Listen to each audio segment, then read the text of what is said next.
Hey. Hello, Hey. everyone. We're both Glad back to from the dead. Yes, glad to be back Yeah, I for was sure. pretty sick. I'm still like tiny bit, but like 98% better. So Yeah, I can tell you still got the residual. little bit You got 4 days. You got 4 days to be completely over it. to pull it together, and then Steven and I will be together. Yes, we will. That's right. I pulled a bunch of plants for you in Brooklyn last night, some crypts, some Awesome. other stuff. I've got some terrestrial moss for you guys. I've got presents for your children. I know. Oh, they're spoiled, but that's okay. Oh, well. Lillian wanted stress balls. That made me sad because she has a lot of stress. I mean, Look, it's tough. It is tough being a middle schooler. yeah, no kidding.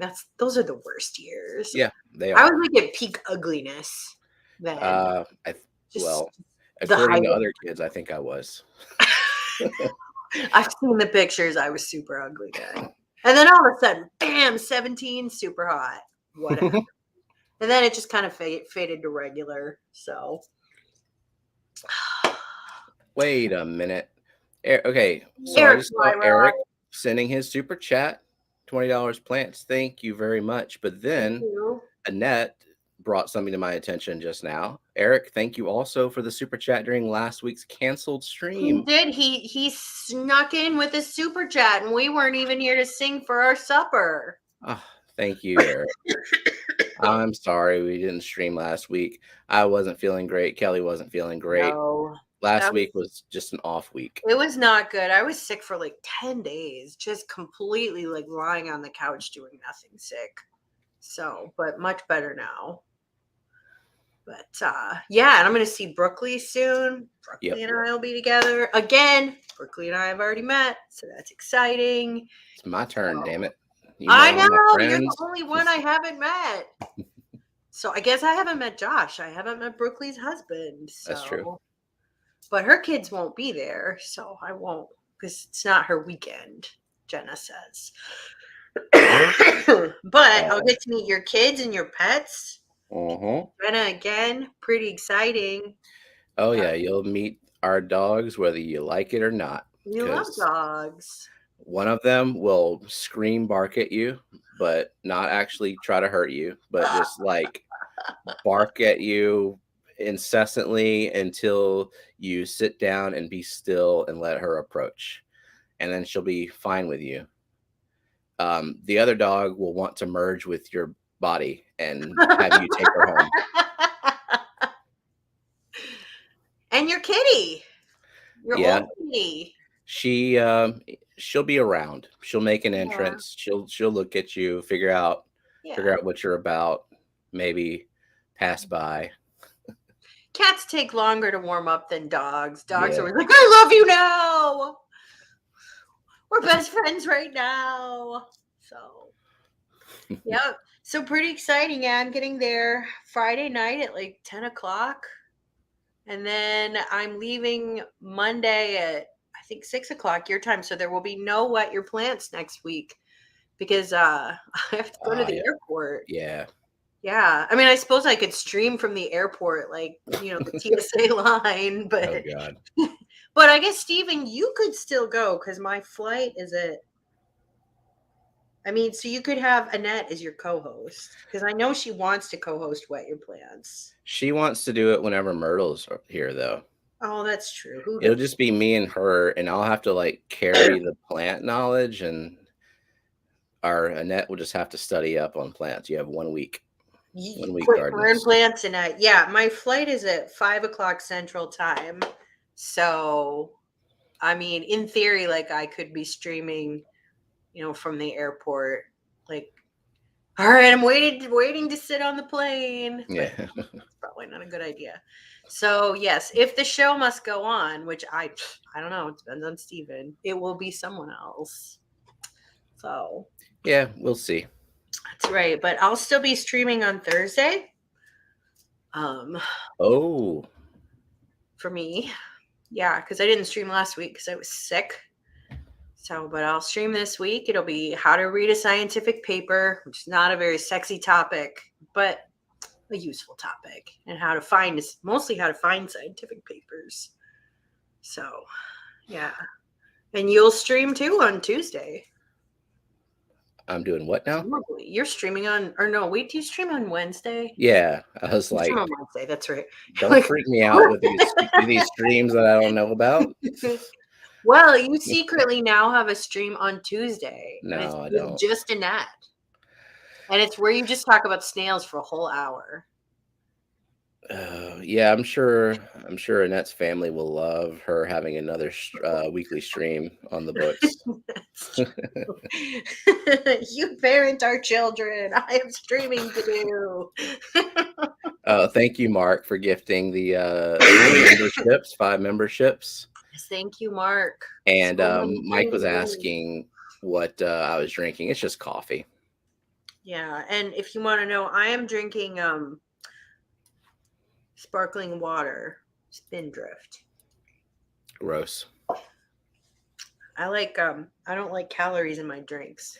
Well, I don't either, but I like. Can't drink, and I can't drink water. coffee. I can't drink caffeine this time of day. Oh. No, I can't. I have very little caffeine tolerance. I can have like 1 cup of tea a day, and that's it. So anyways, topic for today. This one. Iron. Oh, but real quick, I'll answer Nathan's question since it's Fish Fam Christmas related. He's going to be uploading an unboxing soon from Fish Fam Christmas, and yeah, sure you're okay with it. It will notify it. Yeah, it should. I mean, I don't care. You can people can at me. I don't mind that. Yeah, that's exciting. Yeah, we want to see those unboxings. I forgot what you won, but if you could also like tag the company or the person who donated it, that would be cool too. I can't remember who won all of my stuff either. I know some of them, but the stuff I donated. And then welcome to membership, Crypt Keeper Aquatics, Tim. Thank you very much. Well, it's a good thing Tim joined because today's topic is all for him.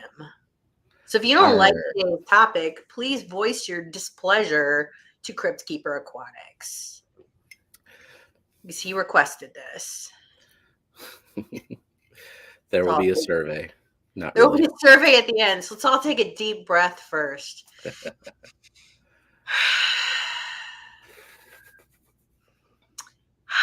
All right, iron.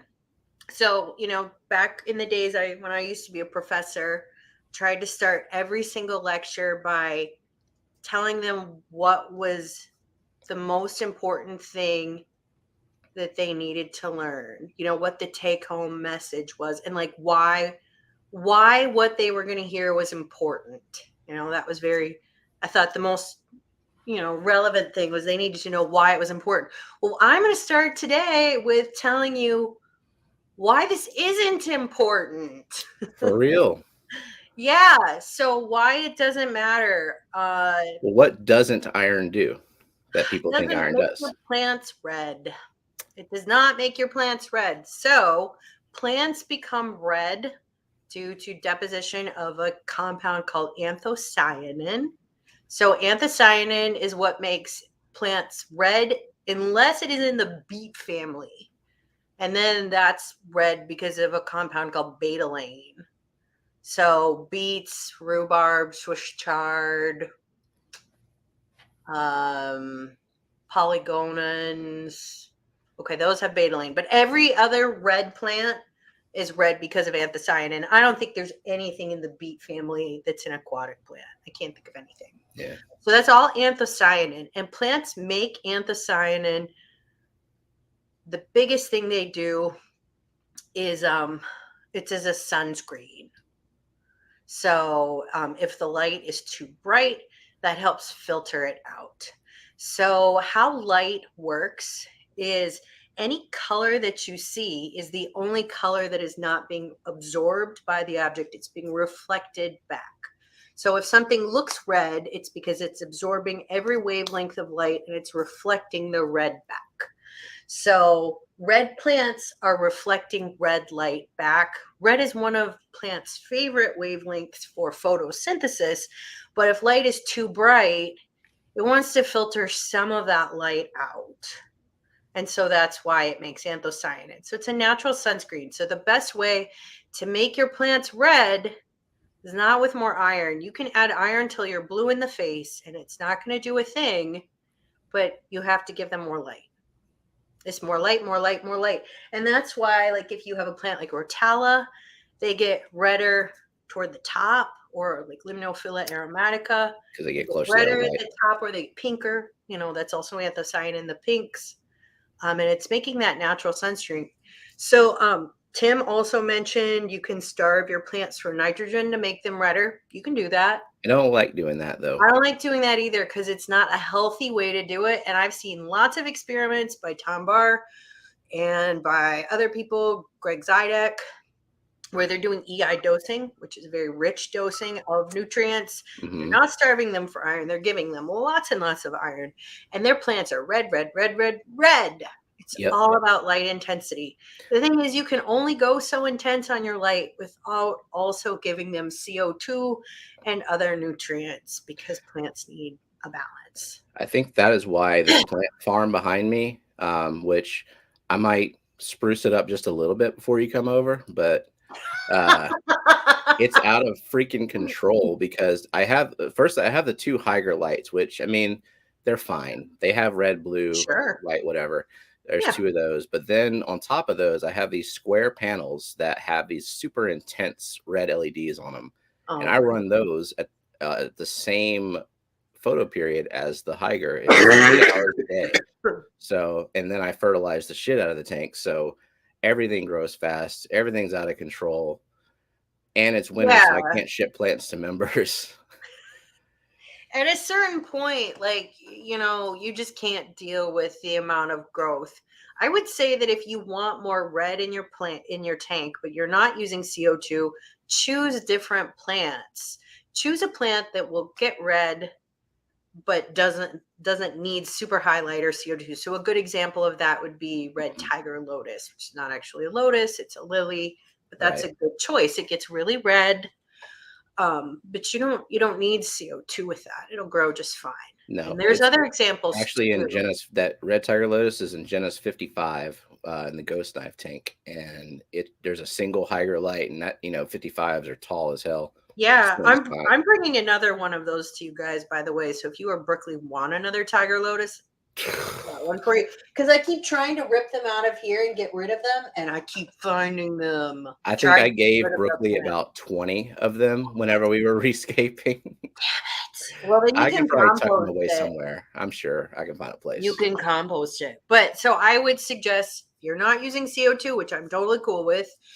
Now, if your water is super low pH, like Fishimon, you're going to be able to grow red plants without CO2. That's just the joys of having really low pH water. So, but dosing more iron is not going to help. That said, your plants need iron. Okay. So iron is a micronutrient. It is not a macronutrient. So plants need 100 times the amount of nitrogen that they do iron by weight. 100 times. So we call them macronutrients, NPKs. So when you buy fertilizer, for your grass or for your garden, you see that number that's like 10, 10, 10, blank dash blank dash blank. So that's NPK. And that stands for nitrogen, phosphorus, potassium. And it uses nitrogen the most of any of the macronutrients, and then phosphorus, and then potassium. And then after that are all the micronutrients. And iron is the most important micronutrient. Okay? But just keep that in reference. It needs 100 times the amount of nitrogen than it does iron. Now, is nitrogen the most important element in a plant? Carbon. No, carbon is by far. And after that, it's hydrogen and oxygen. Those come from water. Not an issue in aquarium plants. Okay. But that's why the most important thing you can do for plants is to get them adequate CO2 and water. Okay, water not a problem for aquarium plants, but for your garden, adequate water is a problem. Yep. Just like in your garden, adequate CO2 is not a problem. Okay. So I just want you to keep all of this in perspective. The most important element of all is carbon. The most important dosed element is nitrogen. And then way down the line, the most important micronutrient is iron. And we're talking about growth as well. Like not just sustainability, keeping them alive, but actually having them grow and thrive and look like the plant they're supposed to look like under ideal conditions. Yeah. So and iron is also important for your garden plants too. So and actually it's pretty common of the nutrient deficiencies, iron deficiencies is when you might run across more common. And if you've ever heard of something called chlorosis before, or if someone says their leaves look chlorotic, that's because they don't have enough iron in them. And what that looks like is the leaves become pale green and the veins are dark green. And if you Google chlorosis, you'll be able to see lots of examples of that. And that is caused by, usually in terrestrial plants, is soil that is too heavy in clay, soil that is too basic, or soil that has is too much overwatering. So, first of all, what iron is used for in plants is not used for anthocyanin production. What it is used for a lot of important metabolic processes. It's used for making chlorophyll. Here, Yep, I there you go. Googled chlorosis. You Googled it, chlorosis. So you might see that in your tank. You can see how those leaves are kind of more weak. They're more brittle. It always shows up in the new growth, and that's because plants can't transport iron from one tissue to another. So if the new growth starts looking like this, you do need to get more iron in them somehow. So if you see this in your garden, like if you have heavy clay soils, you can treat them. And the treatment for terrestrial plants is to spray the foliage with iron sulfate, which is ferrous sulfate. Okay, so what does that mean? So iron can exist in two different states, ferrous and ferric, two different ions. Okay. So one is +2 and one is +3. So let's back up and talk about what an ion is, because I've talked about ions a lot in Wet Your Plants. And I We don't think talked about it on day one. I've never explained it properly. So atoms have what are called either orbitals or shells of electrons. The innermost shell, when it's full, when it's happy, has 2 electrons. And then after that, it's 8, and then 8, and then 8, and then 8, and 8, so on like that. And atoms are not happy unless their outer shell is full. So they will do what they can to get that outer shell full.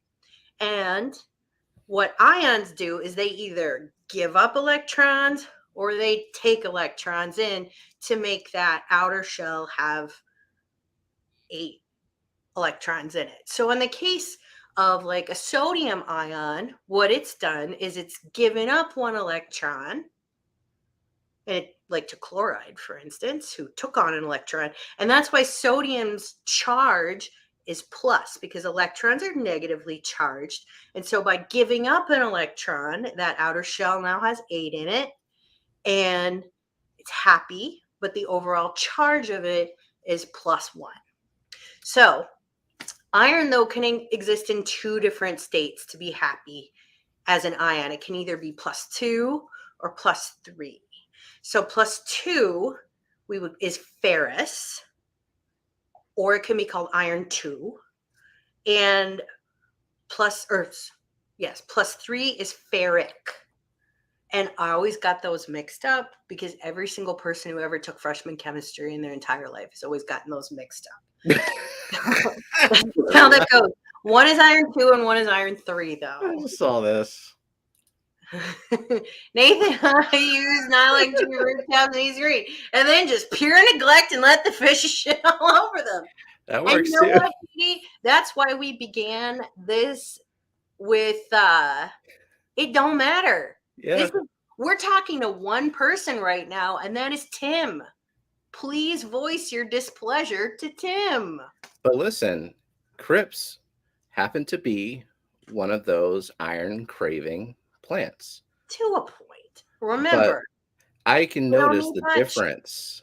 I can notice the difference in iron heavy dosing with Crips. But lighting as well also kind of plays a role To in that too. to a point, but I would say that if you're worried about min-maxing out your tank, Mm, there are other things you could worry about first that are more important. Okay. Back to the reduction state of iron. It can be +2 or +3. Why does that matter? Well, iron can only be taken up by plants in the ferrous or +2 state. And that's because when iron is in the +3 state, it's called oxidized as opposed to reduced. And it will form a compound called ferrous oxide, which is rust. highly insoluble. And yes, you all know what ferrous oxide is. It's rust. And if you've ever had a cast iron pan get rusty, you know that you can't wash that off. It's not going anywhere. Somebody was asking about that on the Discord the other day, I think. I know. And that's why you got to scrub it off. And like I suggested a compound called Barkeeper's Friend. Because And it's what is acidic. Barkeeper's Friend? Made of oxalic acid Yes. and an abrasive, because you got to scrub that shit off. Yeah. So turns out that pH greatly affects the whether iron is in the +2 state or the +3 state. We would call that the redox potential of iron.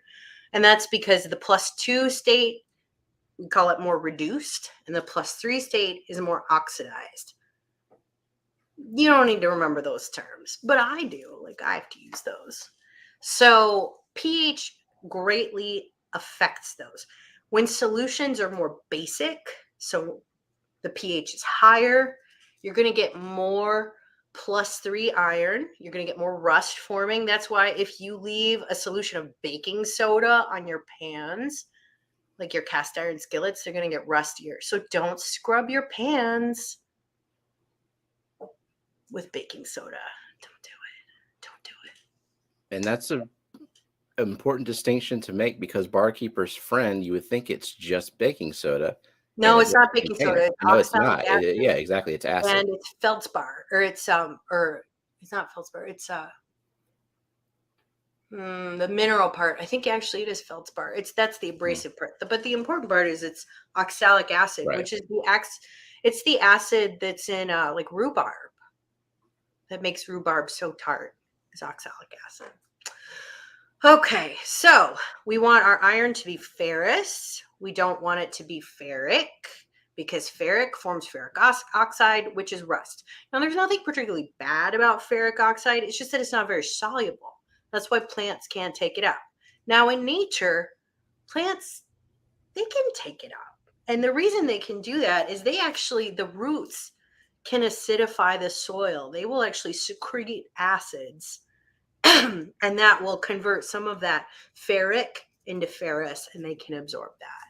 But in your tank, all those organic acids it's producing are going to get washed away. So you could just apply ferrous oxide or not ferrous oxide, usually ferrous Gluconate. sulfate. Oh, So ferrous sulfate. That's what okay. you would do. Like if you have a tree that's chlorotic or a bush or something, you can give it a foliar feeding of ferrous sulfate, which is very cheap. And that'll give a short-term quick fix. The long-term fix is for you to acidify your soil outside. And there's two ways you do that. You can apply elemental sulfur to your garden, and that will change the redox state of iron to more ferrous opposed to ferric. Or you can add more organic component to the soil. So if you have heavy clay soil, you would add compost. Okay. Compost makes things more acidic. So, how does this help us in our tanks? Well, first of all, if you're using an aqua soil, you have a more acidic environment for your plant roots. Um, and so there's natural iron in aqua soils, and so your Mhm. plants can take that up. really the only time you're going to have a problem is if you're using an inert substrate like some sands or gravels. And Denny points out that some lichens roots secrete acids on rocks and such and slowly dissolve them. Nature's grazing. Yeah, and that's one way. So iron is the most abundant element in the Earth's crust. There's tons of it. But plants can't take it up unless it's ferrous as opposed to ferric. So they have strategies for that. So iron is not going to be preferentially in the ferrous or form at pHs above or above 7, even above 6. It's not going to be as much of that. It's going to turn into ferric oxide. It's going to precipitate out. So how you get around that is you use a chelating agent. So what is a chelating agent? So it comes from the Greek word chelos. It's not pronounced chelating. Okay, it's chelating. I And won't admit to having pronounced it that way once you upon a know time. what? I've corrected so many freshmen in biology how to pronounce that. You're not the only one. But it comes from the Greek word chelos, which means cage. And so what a chelating agent is, it's a polyvalent anion. So an anion is a negatively charged, and these are larger compounds that have lots of sites on them that are negatively charged, and they can form a cage around positively charged ions, cations. So like iron or calcium, magnesium, and it can sequester them, and that makes them more stable. So that's how a chelating agent works. Mm. And there are different chelators. So the one I'm most familiar with working with in the lab is something called EDTA. Do I know what EDTA stands for?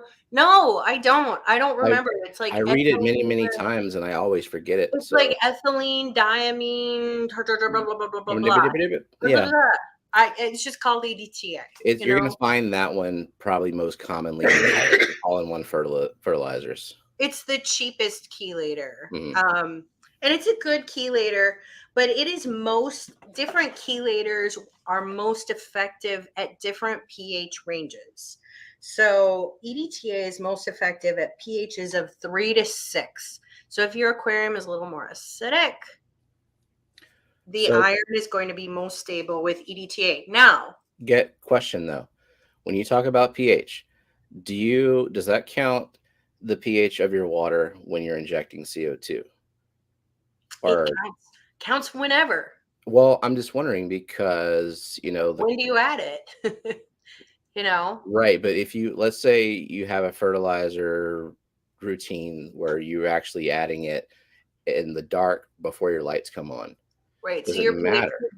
your pH would be a little higher then, and so the Right. iron would be a little more accessible. And that's the thing. Your aquarium fluctuates in pH throughout the day. And that's not to say that your iron completely decomplexes from the chelating agent when it's above pH 6 with EDTA. It doesn't work like that. It's just not as effective. Everything exists on a spectrum. But once your So pH is in range, it becomes effective if you've already dosed it. it's more effective. Becomes more effective rather, yeah. It's more effective, but remember, you don't need much iron, okay? And the plants they can get what they need if they're using EDTA. Now, that said, there's some other chelating agents that are available on the market that are used in our plant fertilizers. There's DPTA, and I don't know what that one stands for at all. Jenna said that EDTA is ethylene diamine tetraacetic acid. So tetraacetic, so it's a polyvalent acid. Acids are negatively charged. So it's got lots of sites of OHs, can form a cage around positively charged ions like iron. Okay. And there's DPTA. DPTA is most effective between pHs 3 to 6.5. So a little bit more basic. So it's going to be I read giving you a 7, little more. but I mean, I guess it's probably somewhere in that You range. know what? It's all acts in a spectrum, Mhm. and there's different sources. They don't all agree on this. And again, that's not to say that it's not effective. It's just a little less so. And these fertilizers all have an excess of iron in them. You don't need much iron. Your substrate has some iron in it. Okay. Your water, my tap water is loaded with iron. So Yeah, mine doesn't. and then there's also a chelator called EDDHA, and I really don't know what that one stands for. And that one is effective Jenna? between pHs 3 to 10. 3 to 10. Yeah, so it's a really great chelator, but it's the most expensive. Right. You're not going to find that in your standard aquarium It's in fertilizer. APT. It's in. I'll tell you in a minute what each of these are in, but that one's in APT Thrive. And then last but not least is gluconate. And from what I've read, ferrous gluconate is used in or is effective between pHs 3 to 4.5. So that one is really acidic. Yeah. Yeah. So fun fact, ferrous gluconate, that's what makes black olives black. Really? Yeah. That would explain why olives taste like metal. Black olives taste like They do metal. taste a little metallic. Yeah. And actually, if you're on And I hate iron them. pills, oh, you do? I don't like, well, I like them as a added flavoring to something, but some people like will take out a whole black olive and eat Oh, it. I could totally. When I was a Repulsed by kid, that. I could eat a whole can of them. I Oh love God. expensive olives. I love cheap olives. I just love olives. But now as an adult, I really like expensive olives. So, I like fancy olives. but I also like cheap olives. So, but ferrous gluconate is also if you're on iron supplements, like if you're anemic, they'll give you ferrous gluconate, and that's because the pH of the stomach is 1, so it's very effective for that. Yeah. Now, that different fertilizers use different chelators in them. So, and I couldn't always find which one used which. So Easy Green uses EDTA. So EDTA is most effective between 3 and 6. I use Easy Green. My pH is probably above 6. It don't matter. My plants look fine. My plants aren't chlorotic. What about people who have, some of mine are, some of my tanks are, low tech. My tap water pH is about 8.2. Generally will settle out about 7.8, 8.0. It's probably fine because these micro mixes also have an excess of iron in them, and they're still probably 50% effective, and that's way more iron than you need. It's probably fine. I mean, are your leaves chlorotic? Google what chlorosis looks like, Mm-hmm. and then look at your leaves. If you see that, okay, then you probably need more iron of some sort. Easy Iron, however, has a blend of chelators in it. It has EDTA, DPTA, and gluconate in it. So, will it make your plants redder? No. But if you had chlorosis, you could use Easy Iron. But I would either just dose more Easy Green or I would just use a different fertilizer. Now, the interesting thing is that Nylock G, the Thrive All-in-One, uses EDTA, but Thrive S uses DPTA. And I can't remember what their dry one uses. I think that one uses DPTA. If you order your dry ferts from Green GLA, which I have some dry fruits here that I never use, but I have them. This one is EDTA, but you can order ones with gluconate. You can order ones with a mix. You can order ones with a DPTA, so you could choose your iron. I have all of them because I went down the iron rabbit hole, and then I was like, you know what? Screw it. Screw it. Exactly. It don't remember what I started today's talk with. It don't matter. So I am Easy Green, Nylock G, and also Plantech CSM plus B. It's fine. It's all fine. Now, if you were growing your plants on a knife edge, so if you are like super, super pushing, super high light, super high CO2, growing all stem plants that all grow really, really fast, maybe it matters. In which case, I would use like it all matters at that point, though.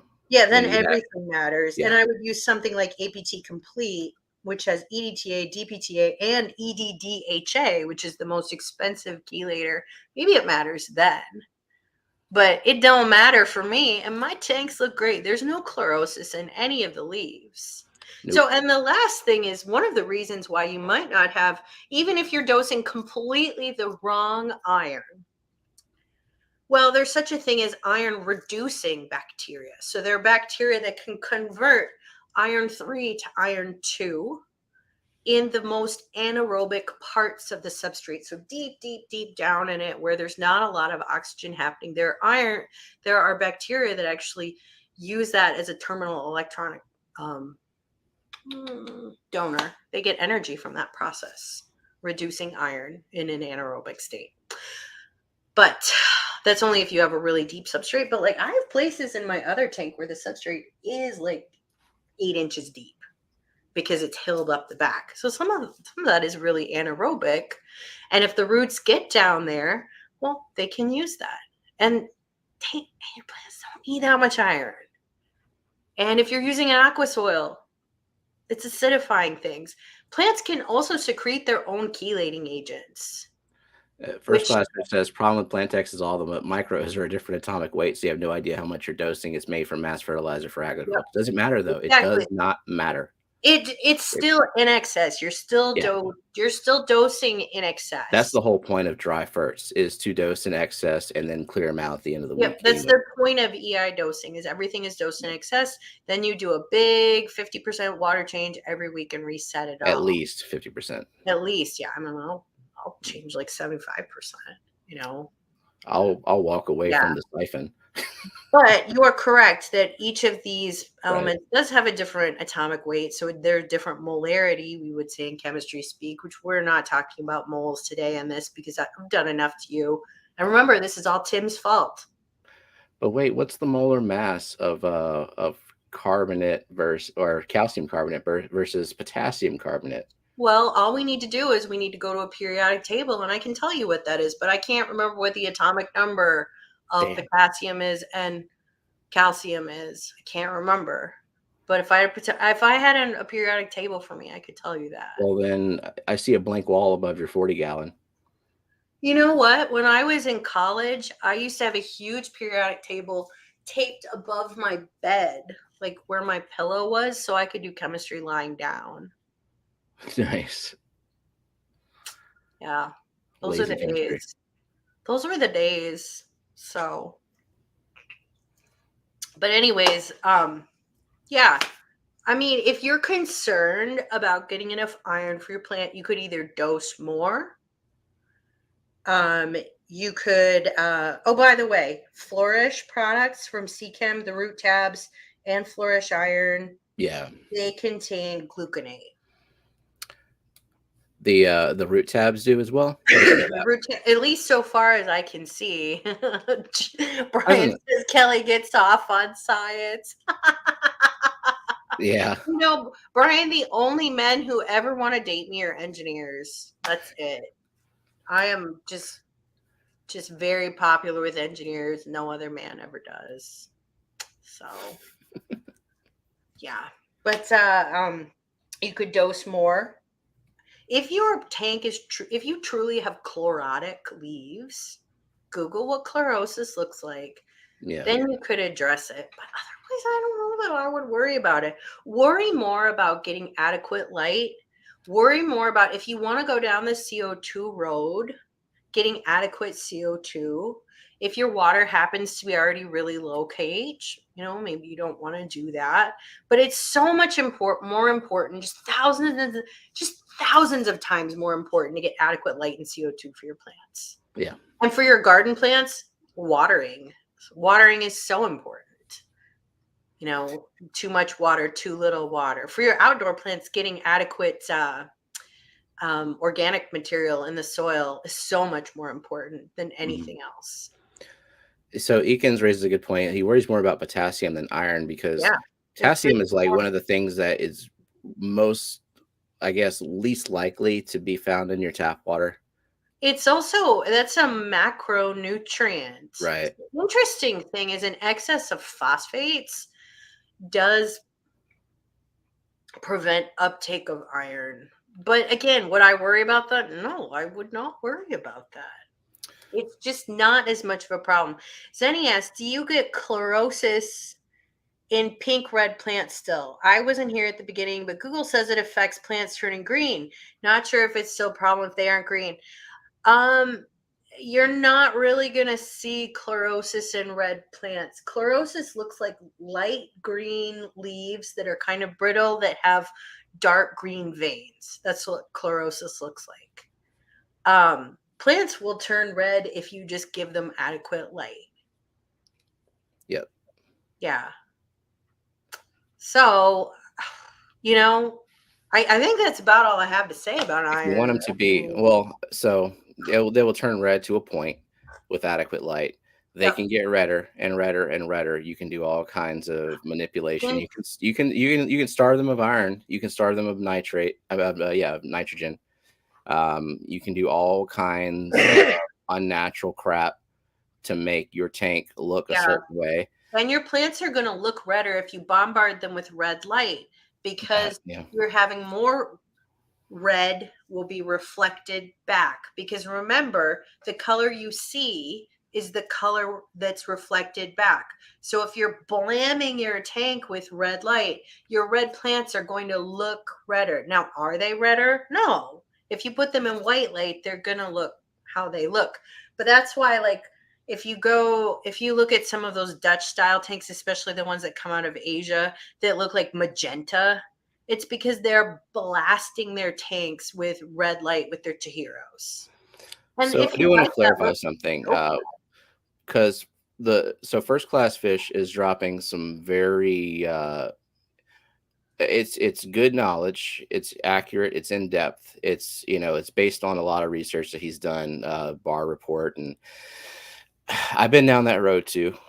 The whole reason that I ever started this stream is to not overthink it, Yep. because I tend to overthink the crap out of things. And I struggled for almost 2 years trying to get the most basic things to happen because of how much I put into like making sure I had the exact light that everyone else has, the exact light settings, fertilizing the exact same way everyone else does, making sure that I have the exact kind of substrate and root tabs, everything, trying to mimic other people's stuff, trying to find that exact ratio.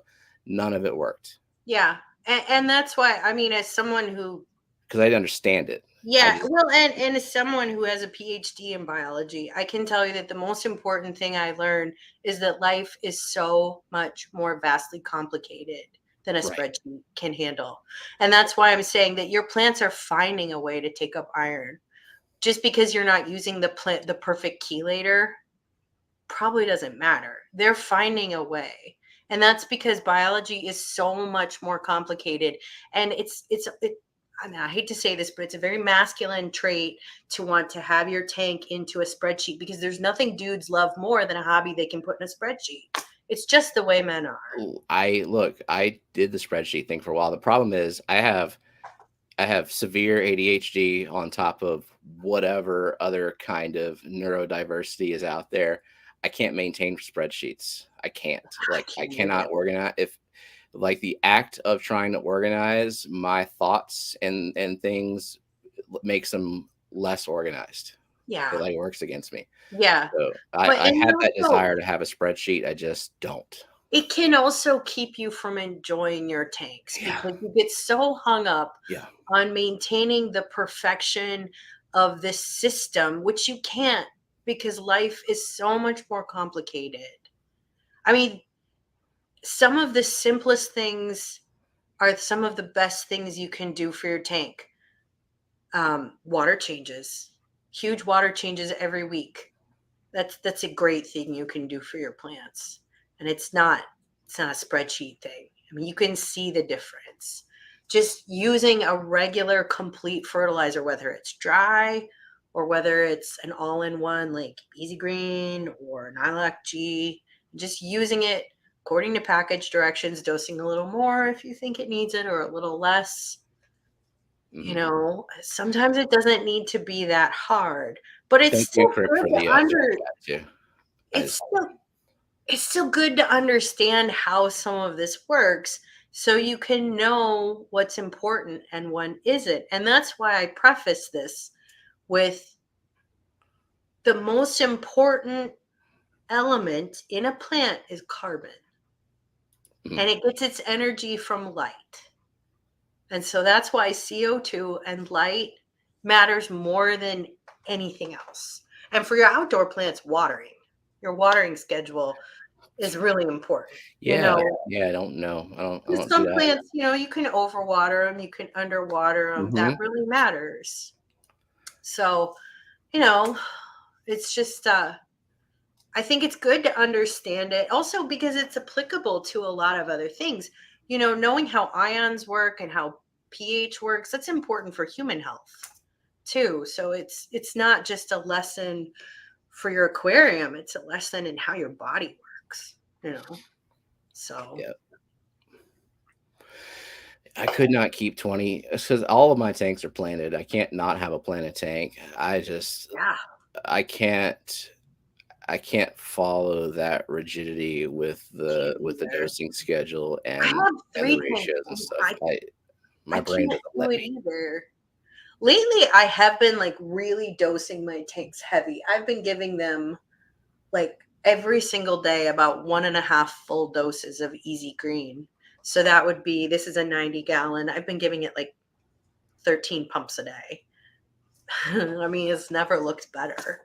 And that part of that is because I have immersed grown plants. And that's another thing with these spreadsheets that they can't account for is they never account for like your plant mass.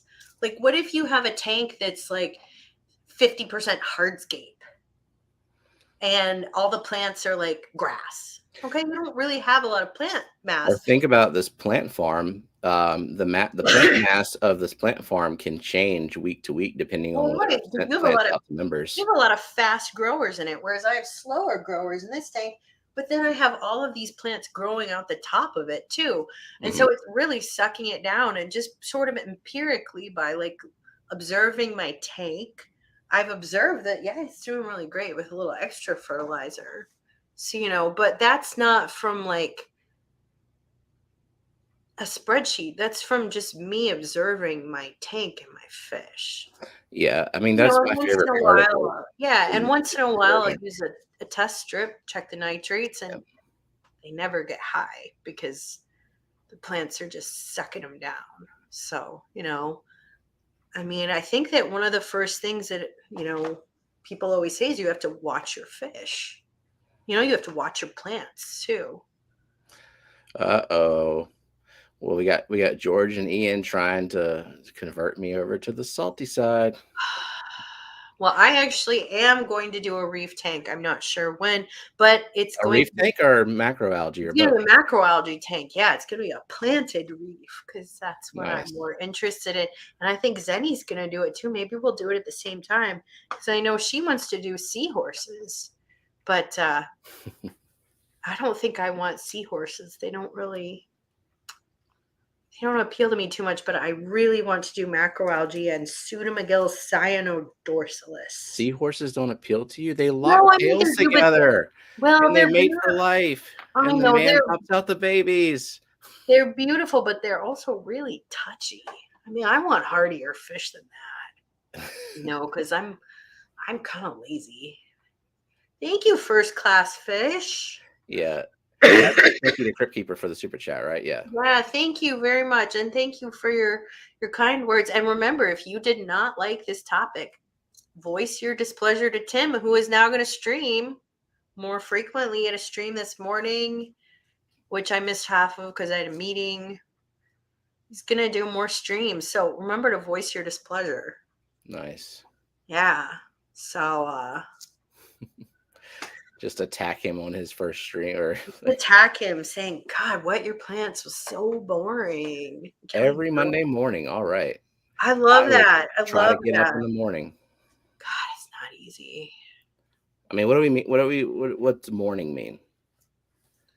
I think he's gonna do it at 9 o'clock. But for me, 9 o'clock. So that's 8 o'clock for you. Oh, oh, You're never gonna do that, Stephen. That's not okay, Tim. I'm sorry, but happening. I replay crew Replay crew for life. I mean, I can do 9 o'clock. unless I'm up all night. You know. Let's hope not. Let's hope you're asleep. Yeah. Yeah. Yeah. Zenny says, I already got a 75-gallon ready. I'm still thinking going 125 for the horsies, but it's definitely happening this year. Got to get this planted CO2 stuff figured out first, though. Yeah, you do. And I do think 175 is the way to go. I think that would be beautiful Hmm. because bigger tanks are easier. They're more stable. And I know that seahorses need a lot of stability. So I think that's probably a good idea. And Yeah, I'm just, always going to egg you on for a bigger tank. That's my policy for everyone. Get a bigger tank. I would love a bigger tank. You, 90 is the we don't max, but I could a 120, a 240, like all those make for amazing rainbow tanks. yeah. I wish I'd gotten a 120 with this one instead of a 90, but Mm. I bought it during COVID. I couldn't find it. A 125. That would have been nice though to have that Oh, extra. I can't even find 75s at Petco It's around here. difficult. There's a lot of shortages. Yeah. But yeah, if you can do bigger is pretty great. Bigger tanks are just so much easier. This tank has never been plagued with algae. My The, touchiest tank is my smallest one. the worst I had to deal with is whenever because of your recommendation, I got a second Fluval 3.0 and I cranked the shit out of it. And so, I got some spot algae. Occasionally I'll get some staghorn. I have Siamese algae eaters in there now. So the staghorn algae, that problem is Yeah, taken care of. that is the one thing that Siamese algae eaters are good for. I don't think they're good for any other kind of algae, but I kind of like them for them. I like their behavior and I like how fat they get. Yeah, But they're they very active. but they will fuck up some staghorn. I have watched them like actually cut it like scissors. Hmm. So, but I don't think they do a thing for hair algae. So, So far, not. Whenever you see my 50-gallon crypt tank, you're gonna cry. I've been neglecting it, and it's sad. okay, I'm bringing you more crypts. I'm bringing you Ponditera folia, which is Oh, a I got very some of nice. that. Well, I have roots of that in that tank. Oh well, I have some like actual bigger ones. I also have Balanci and what else? I have Metallic like 20 red. species of crypts. I can't even tell you Venice what I've got in there. metallic red. Well, some of it Brooklyn might take. I don't know. You'll have to divvy it up. But that's what I pulled. I think I already gave you Hutteroy crypts, but I brought more. Maybe Brooklyn will want them. Maybe you will. Mm. So, yeah. Coralworks says, I got some weird white slimy algae fungus that just appeared because I let someone else feed last week. Oh dear. That's not good. The only time I've ever had fungus was in a brand new tank on wood, Oh and yeah. the fish pick at it. And they, I think that might be why I'm kind of dealing with some excess hair algae problems in the crypt tank. Well, first of all, I got nothing in there that's growing fast with all the CO2 yeah, and the aqua soil. and all that wood really leaches a lot of organics, and I really think And that this those all organic. damn vines, those vines, they're Oh, I already. hate that shit. I'm pulling them out because they are. Pull it I didn't think out. they'd fall apart that quickly, but they I are. I don't like thin wood. Like the wood that Beck's got. What is that? Mopani wood, I think. That's good stuff. Hmm. Because it doesn't break down. I think that manzanita wood is good. But I hate spider and that vines. Ugh. You know what? That is for like 20 minutes before you take your competition picture Rip that for shit out. for like the ADA competition. Yeah. But otherwise, it's not a long term. That's not for a long term aquascape. Yeah. Rob says Amazon has some 420 grow lights, half the cost of aquarium lights. We owe a great debt to the hydroponic weed community as a hobby because it has really driven light technology. We God would bless not those have people. That's right. We would not have great LED lights if not for weed. They have done a lot for us. So thank you, stoners. We're grateful. Hey, they're not stoners, they're self-medicators. Well, in my state, they'd be stoners because nothing is legal in Yeah, Indiana. same. But if you drive 40 minutes north to Michigan, I mean, Yep. you can legally get very high. So every state around us, it's somewhat legal in. Not in this state though. It's not the Hoosier way. Yeah. So Coral Work says, yeah, the snails are kind of exploding too, but usually I get hair algae when I overfeed, not all this weird slime. I would do some big water changes, maybe some gravel vacuuming, try to physically remove any nastiness. Yeah. Just get it out of there. If it stinks, really get it out of there because if it stinks, it's leaching ammonia, and that's Or bad. bacterial or something, right? Yeah, I mean, that's just bad. Like anything that stinks is not. I mean, I don't need to tell you that, right? Stinky things are bad.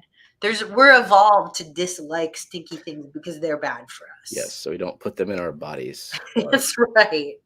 So yeah, but just really, get some hygiene going. I think will really help that.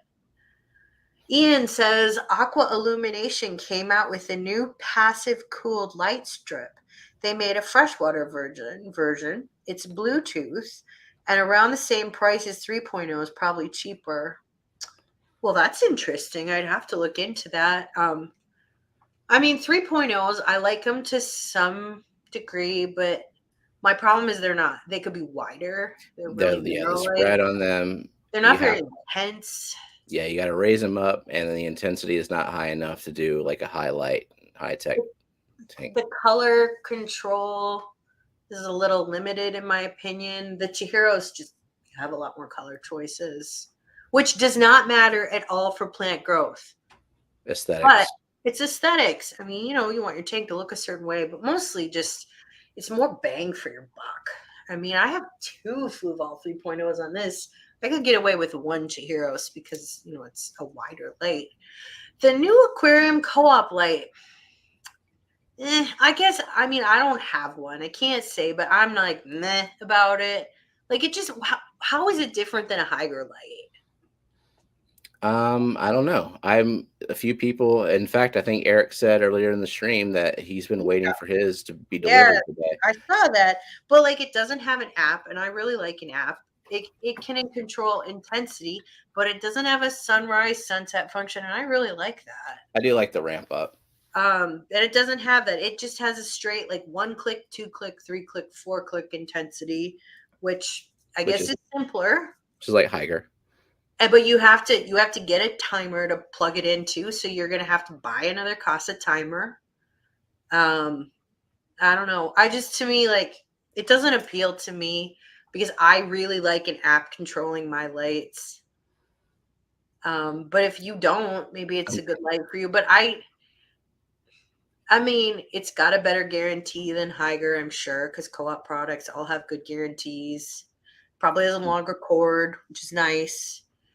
Maybe it's more, if you drop it in your aquarium, it's probably not going to die because the co-op sells good products. But I don't know. To me, it just doesn't appeal to me. But I'm not their target user. So And the Koro price, said looks like a slightly better build quality. It's also got a better yeah, warranty than Higer, but I mean the warranty can be pretty important. Is it yeah. waterproof? I don't know if I can dunk a Higer in the tank and have it I come would, back. I wouldn't, I wouldn't Yeah. try that. I wouldn't.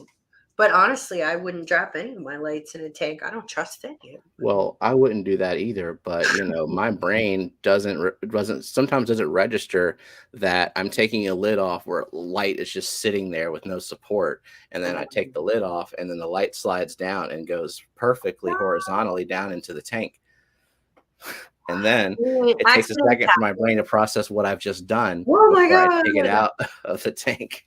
I mean, accidents happen.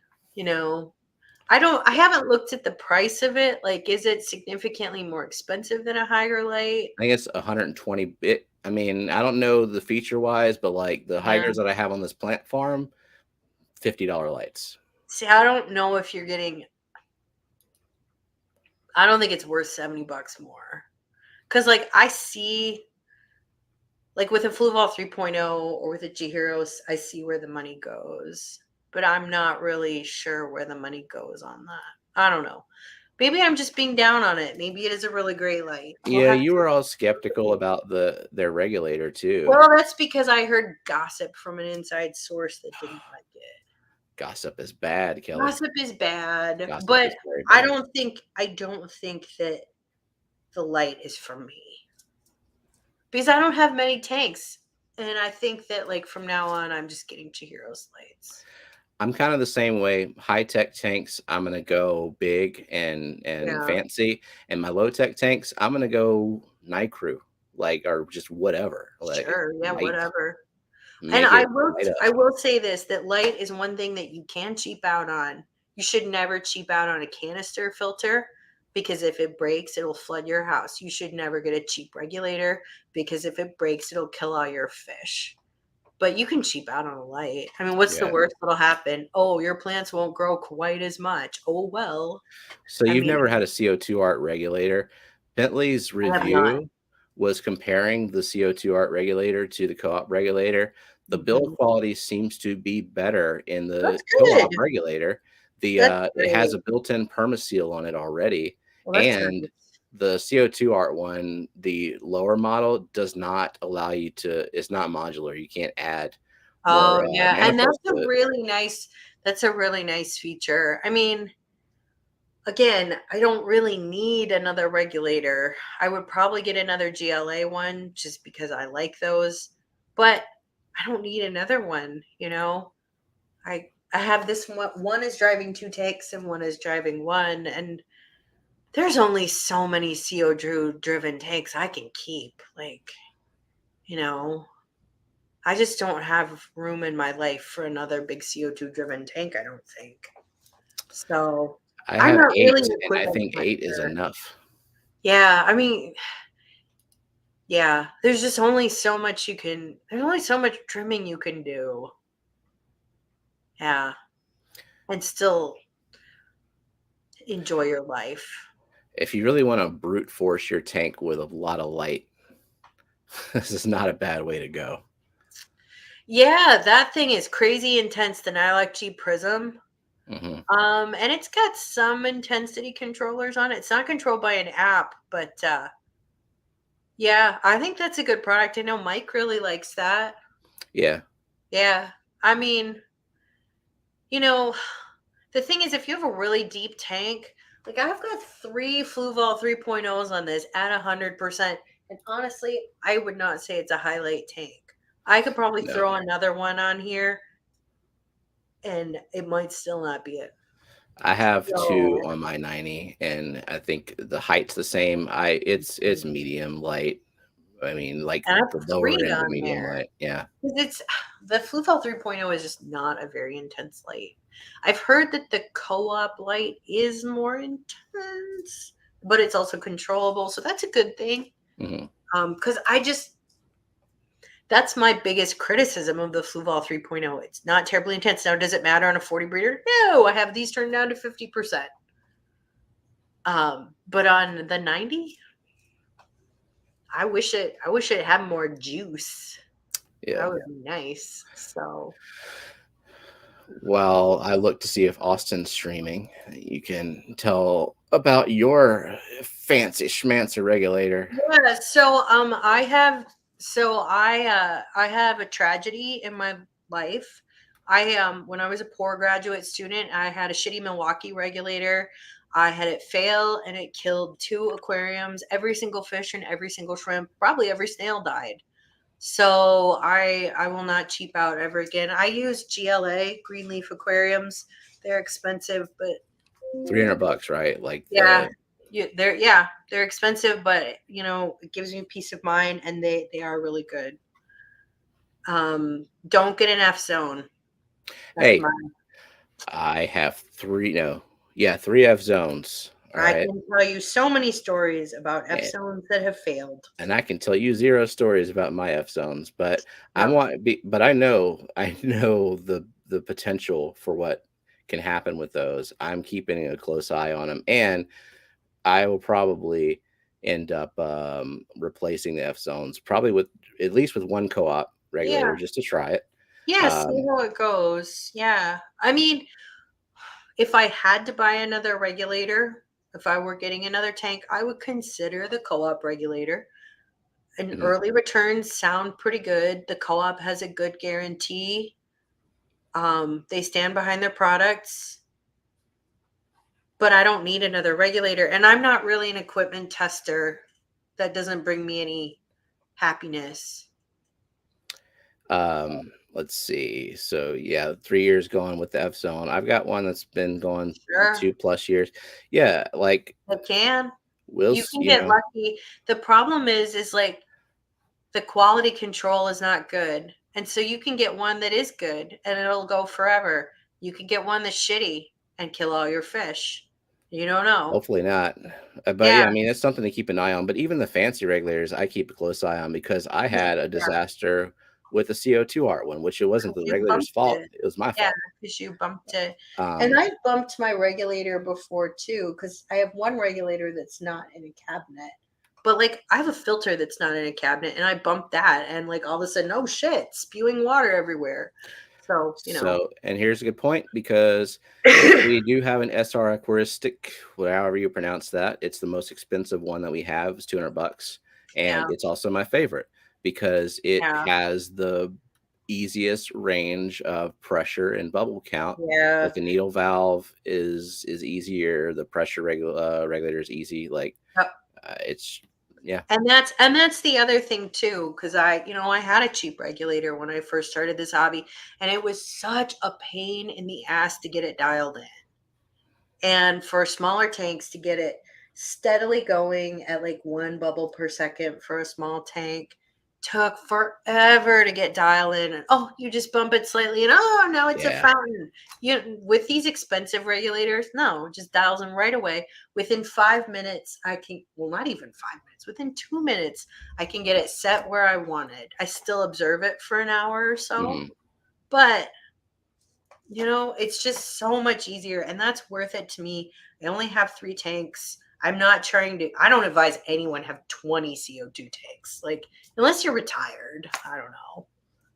But, I don't have time to trim that many tanks. So, Yeah, and I like to swap out plants and try different things, which is why I have so many CO2 tanks. And then I try to get those soft water plants going really well and my harder water plants. And then, I've been messing around with hydrochloric acid. I know. See, and none of that would make me happy. I just don't want to have that many tanks. I'm gonna do it until it doesn't make me happy anymore. Yeah, you know, I get that. I mean, because like pond season is coming, and I'm gonna put a lot of time into my pond and my outdoor gardens, and I have a project coming soon to this 40-gallon.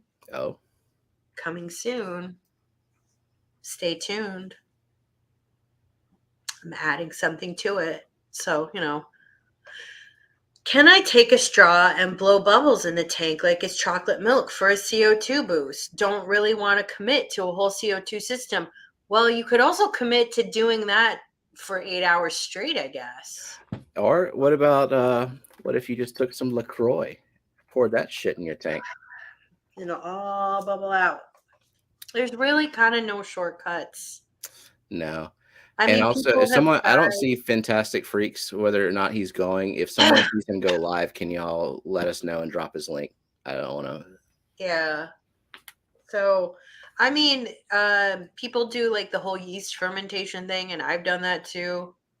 I can guarantee you're maybe there's 1 or 2 people who will do it more than a year.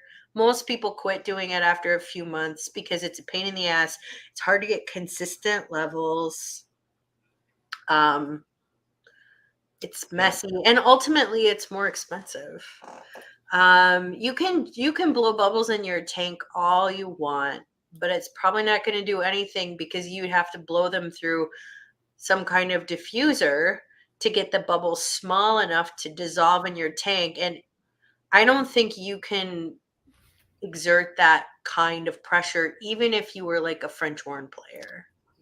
That would be impressive. It would be. I certainly can't. I have crappy lungs. And Myrtle came in. Hi, Myrtle. Good luck on your Yeah. finals. So Ian was asking about the distilled water bowl tank. I found a picture about a month ago. So this is water you're getting from your parents' house? Mm, Or is this no, it's just your like every time Jenna goes to the grocery store, I ask her to pick up a bottle of distilled water. I probably change about a gallon per month. Mostly it's just Mm, top offs. got it. Like I'm not doing a whole lot, but I also have just a little bit of CO2 injecting in there. And so, You don't need um, much CO2 when your KH is that low. no, you don't. Let's see. So it's a bunch of Wallachii, Wabosii, Macrandra, some crap I shoved in the back to get to grow immersed. So, yeah, Yeah, it's pretty effortless. yeah. It's small, so you can Hmm. do it. I mean, you're not going to do it on a 120-gallon tank. No, but Yeah, I can pour 37% hydrochloric acid in there. you can, but Speaking of stuff that smells bad, you're gonna get sick of that eventually. yeah, I mean, I just know I would get sick of that, so I'm not gonna do it. I don't like the concentrated stuff. No, I don't like it's the fumes. yeah. I mean, and I've used a lot of acid in my life. God, that sounds really bad, but I mean hydrochloric acid. Not that I've dropped a bunch of acid or anything. Lived a pretty boring life. It's something that honestly you should be using with really good ventilation, like you would have in a lab for safety reasons. But the discount, I do this. Can I just do that? You probably have some N95 masks rolling around because of COVID. You should Yeah. probably put on one of those, you know. So CoreWorks says you could spend like $60 on a Beaver water distiller on Amazon. They take like an hour to distill a gallon of water. Wow, 1 gallon an hour is not great. A bottle of distilled water at Walmart is $1, Yeah. and I need about one a month. So Yeah, and you don't have space for a big distillation system. You have to have no, I don't even do RODI. So cans to store the water, like because Jake and I have talked about, like, because I used to work in a lab that had like a building distilled water system where you could just turn on a tap and the distilled water would flow out. And like he works in a building like that too because he works for a biotech company, like a big pharma company. And he says for us to do that would be very, very difficult and expensive. Like, come on, Jake. I want my own distillery plant. Like, it's about the size of a coffee maker. Okay, I was thinking about something well, like it's just pretty yeah, small. still. I don't know. But I guess Jenna could just buy him a gallon of water. I can't zoom in on these freaking pictures, but It looks that's the pretty bowl good. as of like 30 seconds ago, I guess. I like that little light. Yeah, what is it? Whatever Mike, All Things Fish told me to get. Look at Now cute little light. it's like the Asta something. Yeah. I've seen people use those also for like macroalgae bowls. Mhm. It's pretty cute. Where is I've Mike thought about anyway? doing a bowl, but I'm not sure where I would put it because it has to be someplace that the cats aren't going to get to because it wouldn't be covered. I Oh, suppose I could cover it. mm, Stupid cats. But I don't know. Just one thing at a time. One that's thing. where I'm keeping all them tangerine tigers that Dee Dee sent me. Right. That's right. Did those breeding good for you? Not that I can tell. Yeah, Asta 20 Mm. Eakins. I don't know if they are. I mean, it's a small space. I don't expect them to be like prolific breeders in such a small container, but it's pretty. So Austin says if trying to kill scuds, how many bubbles per second do I go to? 10-gallon tank removing the shrimp first. Well, You have super high pH water in that tank, right? I think you do, Austin. I can tell you what will kill shrimp. You want it like a soda fountain, like maybe like 10 bubbles a second. I mean, if you're trying to kill all the inhabitants, it doesn't just make it as high as you want it to go. It doesn't matter. Like for a while when Steven had his plant farm and nothing lived in it, how high did you have that CO2 cranked? I mean, Oh, I don't know. Just to you couldn't count the bubbles, obviously. Like just whatever when it looks like it's a steady stream. It's infinity pulls yeah. a I mean, second. it's a 10 gallon. At a certain point, you can't dissolve any more CO2 in it. Right. So if you're really trying to murder all your scuds, poor scuds. Oh. I know. Just I put will something say in in there. my crypt tank above it, I had the CO2 yeah, yes mode, Myrtle. I had the CO2 on yes mode in there, and, the pond snails were fine with it, or Their at least they pond snails survived. are they're durable creatures. Yeah, I would just say put one of your Pracox rainbows in that tank and you'll have no scuds in about a week. I that's true, mean, just something yeah. The scuds will eat my shrimplets. I would just put one of your Pracox in there. Yeah, They'll go to work and then you just catch it out. I mean, they'll love all those scuds. They'll chew them down. Rainbows are voracious eaters. I mean, I tried to have Pracox, rainbows, and shrimp in a tank, and I couldn't get it to work. I put my coals in rainbow tank, and they do form a life in that tank. It's just a very hidden from the world. Very hidden. So Even I'll my find them in the canister filter sometimes. I'll find now, them in deep down in plants when I do trimmings, and then one of them will run out of the plant while I'm trimming it, and it's like, well, that was a bad decision. even Amanos, which my Amano shrimp are huge right now. Mhm. They still hide from my rainbows. I don't see them that often. Every now and again I do, and I'm like, oh my god, that thing is huge. But Just they've because rainbows will randomly one day pick one apart for no reason. Yeah, They well, won't even and the eat it. thing is they've survived because they've learned to hide, and Right. so that's what they do. But so Keeper says, so add rainbows and a spawning mop in a week. Remove the rainbows, but leave the mop to hatch. I don't know if scuds are gonna pick off your baby rainbows. They are so tiny. I don't think that's a good idea. Yeah. I would have to ask some of my friends, or you could ask in the Rainbow Fish Live forum, which is where the finest rainbow fish information is available. I I've personally seen don't know. cherry shrimp go after like catfish fry. So I'm a Yeah, scud and yeah, if they the can catch it. rainbow fry are so tiny that you can't give them baby brine shrimp for about a week.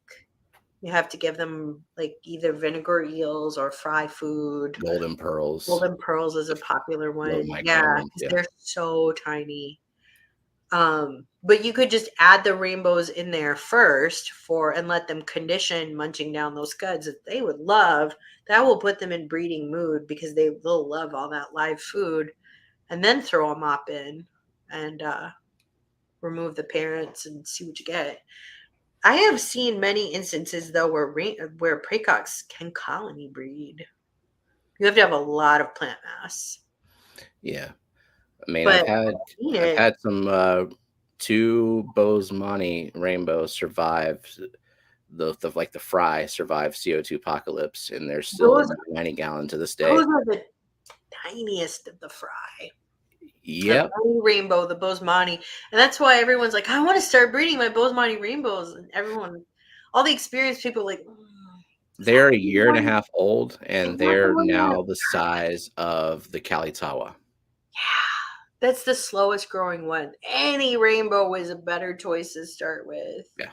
Pseudomcgills they grow faster. And they don't live as long though. They don't live as long though. I'm That is probably gonna I think I've passed my Pseudomcgill phase.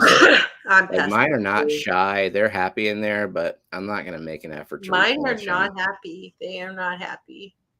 Yeah. I think that if you want to do pseudomcgills, you should just do pseudomcgills. Like you should just Mhm. do a dedicated pseudomcgill tank. No, But I don't. I really just, if I had to do it all over, I just want to do big Melanatini and Rainbow, just the big guys. They're They're the ones I pretty. like the best. I mean, I can see the Bosemani like stand out behind you. I see Yeah, they 5 look of them. really good. They look really good. All the big goldie-eyed kai are pretty Mhm. great. Yeah, no, they're the fish I like to watch the best. I always say that I always regret every fish I get that isn't a rainbow. I haven't bought a fish. Well, I bought those twig fish, those farlewella, but I only have two of those. I don't Yeah. even. I don't see them that often. I see them every couple of days. I never regret a Corridora purchase either. I'm not a huge Cory person. I don't see my Corys that much. Also, partly because I have Equus, which is the most disappointing of the Corridoras. I mean, they're so expensive for what you get. Getting an orange Venezuelan is a way better fish. Yeah. Austin, you would never regret a guppy pair. I've never had guppies, and I don't think I ever will. Wait, who are you calling Austin? I don't know why. But I said Austin, then I said Tim because Yeah, my brain just turned off. I was looking for Because I was someone. looking at Alishon and There we go. merging it with Tim, and it came out Austin. Bosemani, I Bosemani. will breed fairly easily outside. Very true. Rainbows love to breed outside, and their color is so Mhm. vastly superior. Lori Seriala, she is an admin on Rainbow Fish Live. She is probably one of the two best rainbow fish breeders in the United States. She she is. I mean, she's shown pictures showing bred indoors versus in a tub. She lives in Florida. She has a really long season, and it's impressive the difference. Those fish from outside are beautiful. Jenna's gonna sneak me a trio of guppies before I leave. How's that gonna work on the airplane? you know, Yeah, I mean, TSA is gonna be like, oh, there's some liquids that you didn't tell us you about. don't need much for some guppy fry. Of course, if I sneak guppy fry in there in some plants or something, and you breed a rainbow tank, they'll probably eat the guppy fry before they breed. Apparently, I called Tim Austin when I read a Scud question. You Probably because did, and I was like, I I have was scrolling up. Austin. I have Austin on the brain because we've been wondering if Austin is going to go. My brain is chelated. God, that's the truth. It was a rough 10 days of being sick.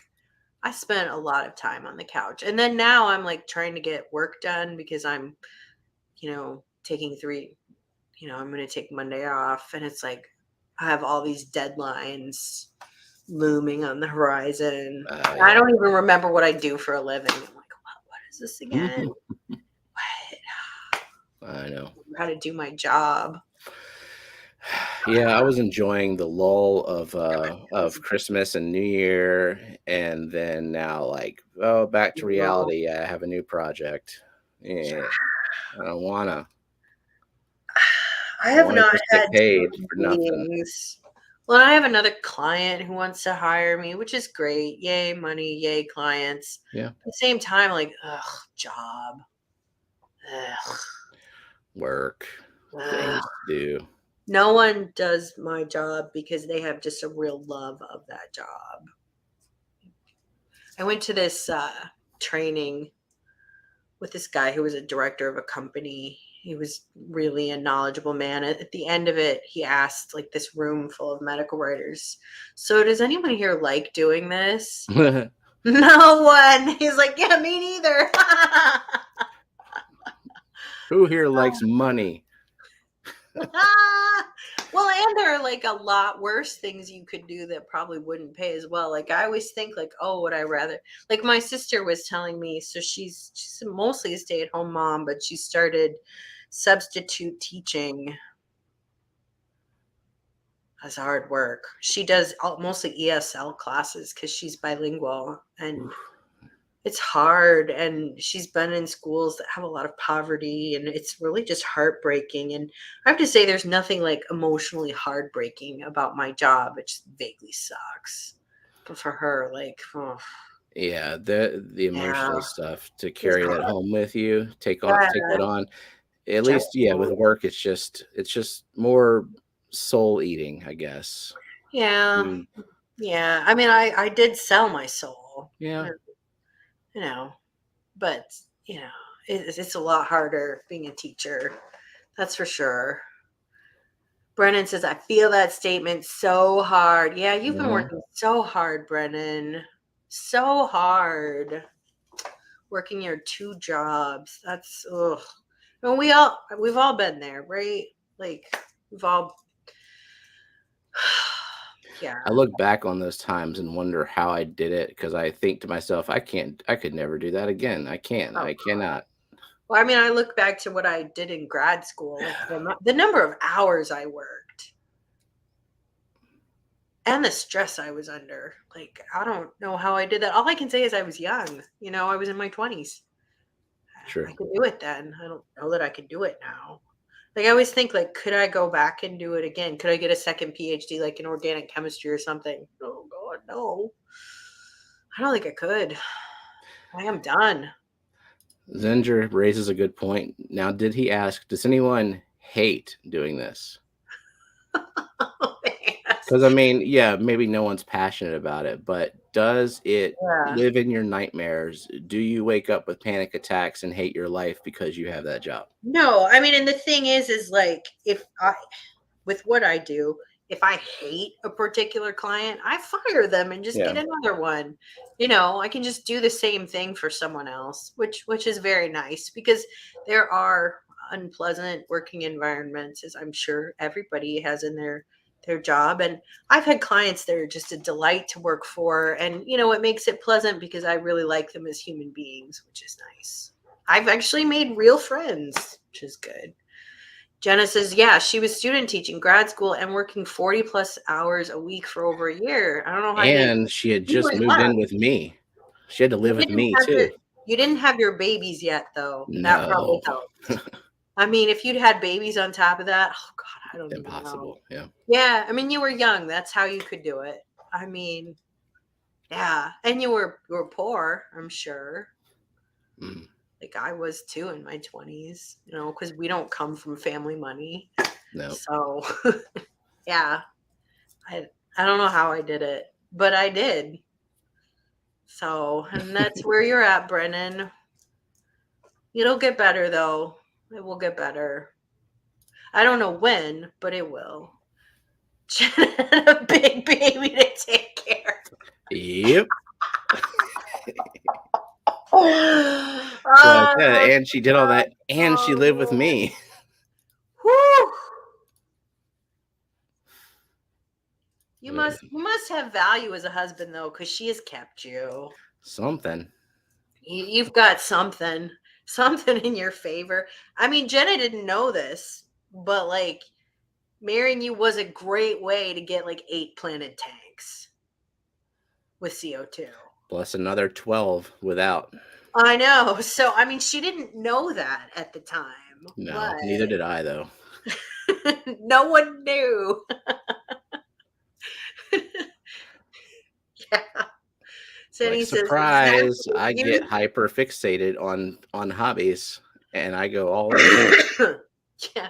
Youth, no kids, and money motivated. Miracles can happen. Yeah. I mean, I was also very motivated by science. I mean, I was very motivated to finish my degree. I was very motivated.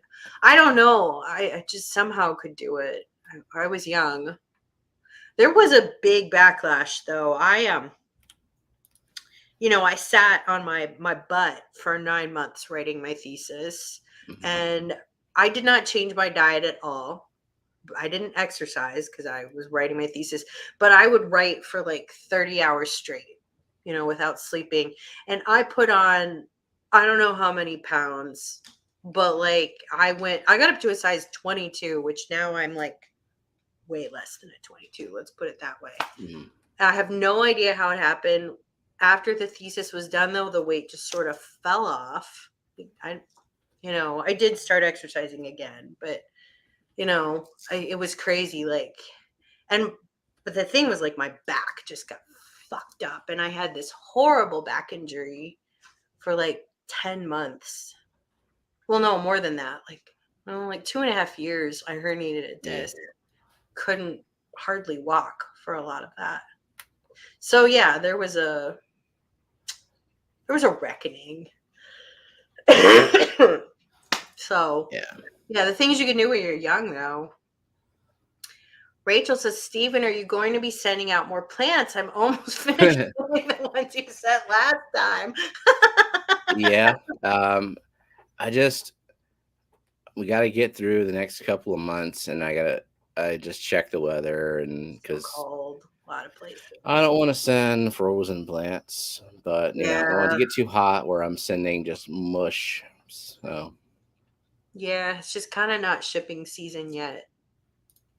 Oh, the co-op light is here. Yay, Eric. We can't wait to see what it looks like. That's exciting. Are you going to put CO2 on that tank, Eric? Let us know. mm. Yeah, I don't know if that's your thing. I don't know what your water's like up there. I don't think it's too hard. I don't know if it's different than mine.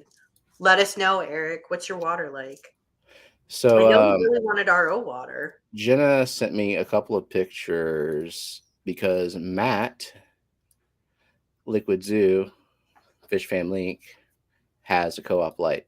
Oh, he did. He has one too. And so he took a picture of what it looks like with it. And I don't know what light he had previously, but this is his previous light. And I will make no commentary on which one is But he has a preferable. co-op regulator too. So, So all this right. is the previous light, Okay. and this is co-op light. Hmm. Hard to tell in a picture because the phone kind of balances the light. Interesting. What tank is that? Is that a 55? I think it's bigger. Maybe it's a 75. I don't know. Jenna Oh, probably there's some remembers. they're big angels. Yeah, I'd be interested in how it works. And is that the tank you're putting 90. CO2 on? Oh, that's a 90. Yeah, I think that is a CO2 tank. Okay, I can't imagine one co-op light would be enough for a 90 just because they're so deep. I think he would need two of them front to back coverage. But I don't know. We'll find out. Yep. Maybe you'll want a second one. But that's your CO2 tank. Awesome. Matt's water, I know, is crazy hard. He's in Mm-hmm. Iowa. Cool.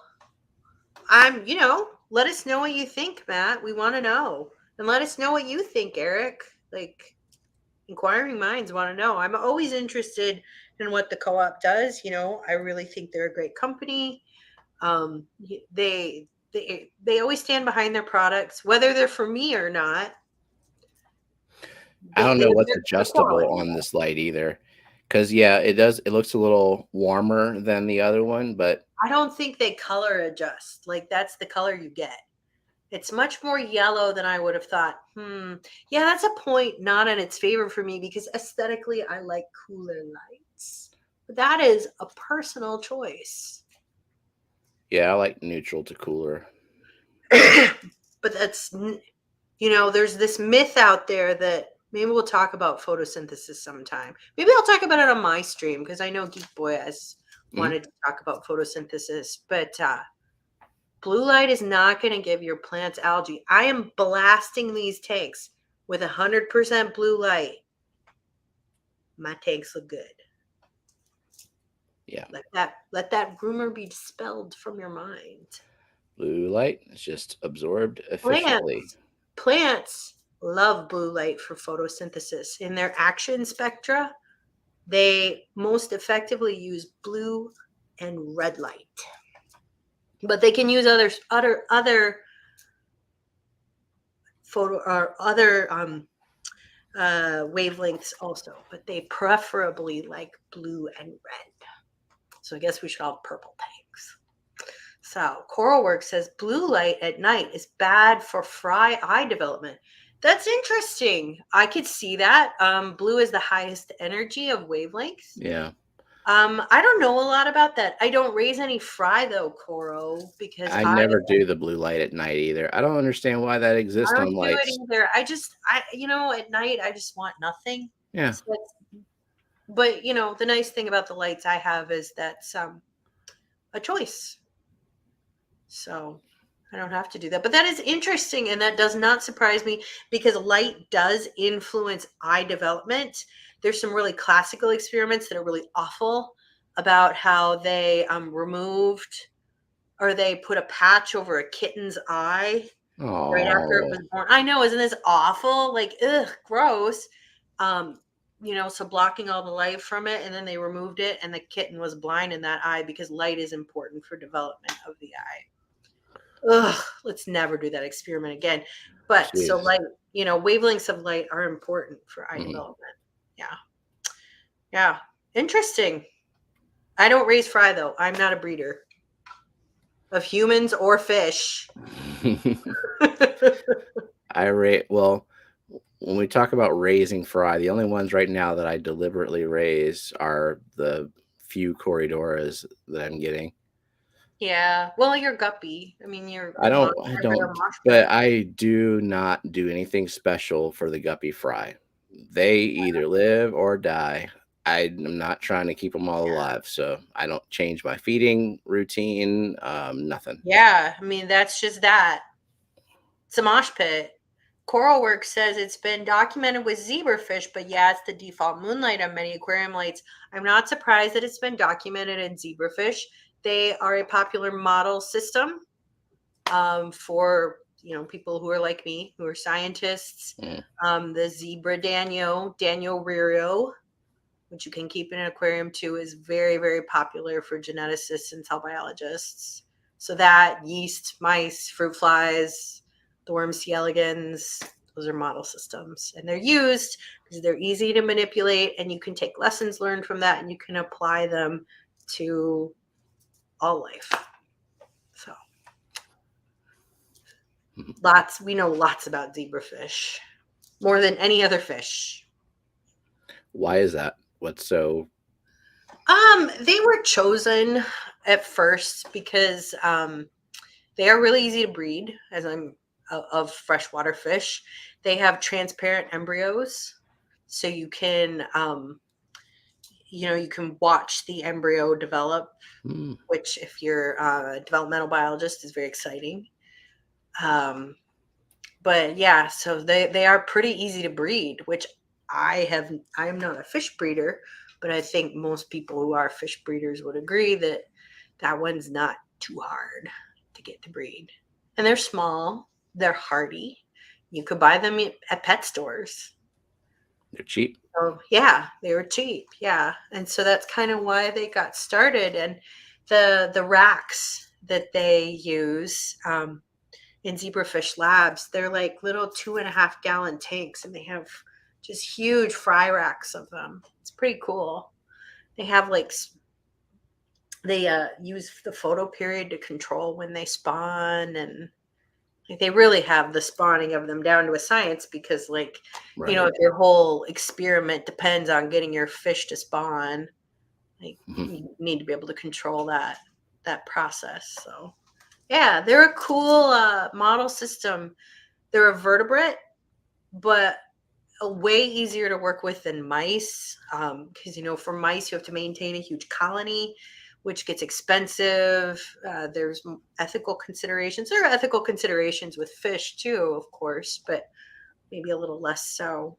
And they're easier to keep than a mouse colony, cheaper. So they're a good vertebrate model system, and really genetically we're not that different than a fish. you know Honestly, we're Okay. not that different than yeast in many ways. Yeah. I worked with yeast mostly. That's what my PhD was on, and we're not that different than yeast. Have A you ever lot. heard of that experiment where they gave guppies Prozac? No, but it doesn't surprise me.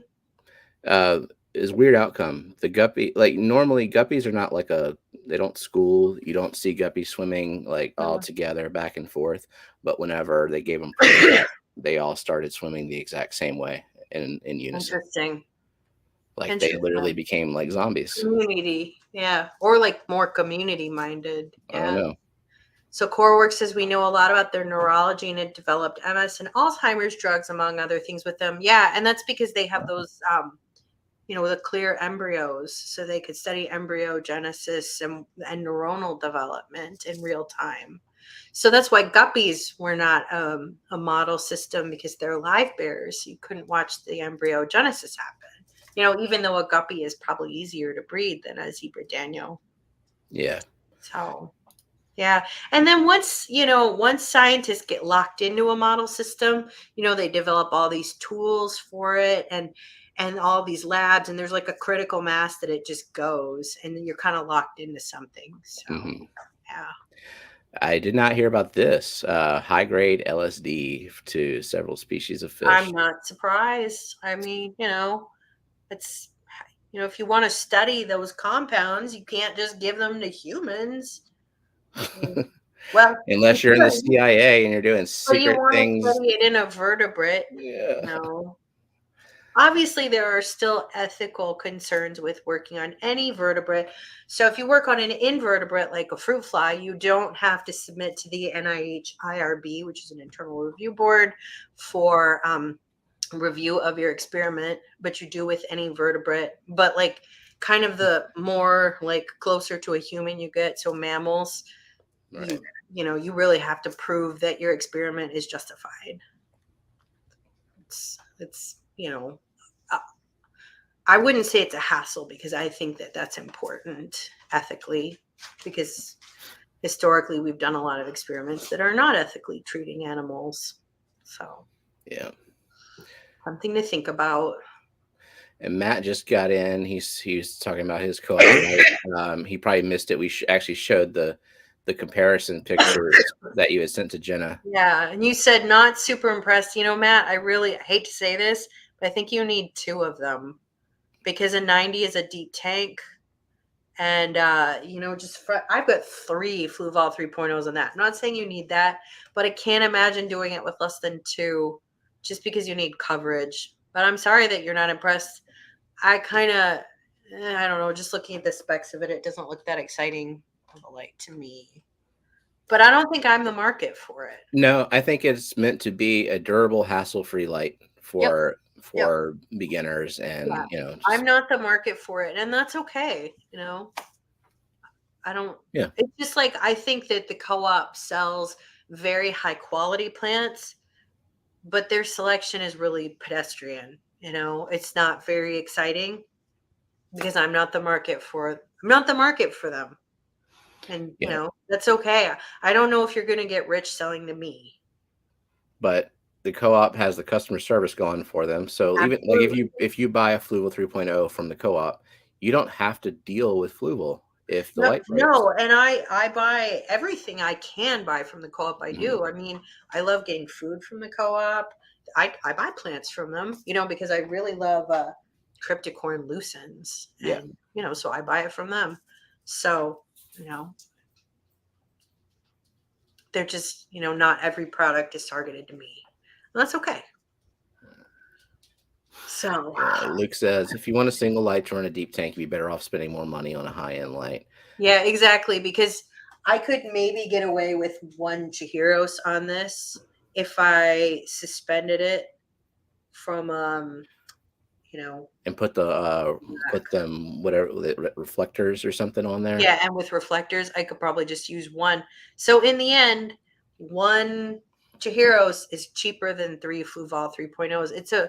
You get more bang for your buck. It's a more Yeah, expensive light, but it's wider and it's way, way, way more intense. I personally don't like the app as much as the Fluval 3.0, but Bex likes it better. So, that's somewhat opinion based. yeah. It's I probably don't just. think it's bad though. I mean, it probably has a lot to do with the way you interface. I have not used the Chihiros app. I get frustrated with the Fluval app a lot. I don't like the sliders. I want to be able to enter in my own numbers. Oh, see, I love the sliders.